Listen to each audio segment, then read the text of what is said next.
কণ ল'ৰা ছোৱালীবিলাকক মই কৈছোঁ, যদি মানে বাধ্যতামূলক হিচাপে তোমালোকক কিবা কৌতুকতা কৰিছোঁ, মাৰধৰ কৰিছোঁ, শাসনো কৰিছোঁ, এইবিলাক মনত একো নাৰাখিবা। তোমালোকৰ ভৱিষ্যতৰ কাৰণে এইবিলাক কৰা হৈছে। আৰু মই ভগৱান বা আল্লাহৰ ওচৰত মই প্ৰাৰ্থনা জনাওঁ, যাতে তোমালোকে নিজৰ দায়িত্ব, নিজৰ কৰ্তব্য লিখা পঢ়াটো ঠিকমতে উচিত সময়মতে কৰি যাবা আৰু আগবাঢ়িবা।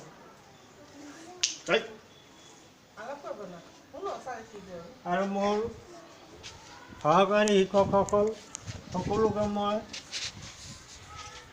কি ক'ম, মোৰ অন্তৰটো এনেকৈ হৈছে।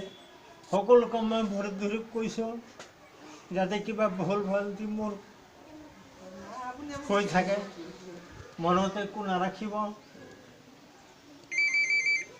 আৰু ৰান্ধনীসকলকো মই কৈছোঁ, কিবা কাৰণতে কিবা যদি ভুল হয় ক্ষমা কৰিব। ক'বলৈ বহুত আছিলে এতিয়া, কিন্তু মোৰ কোৱাৰ ইমানখিনি সামৰ্থ্য নাই।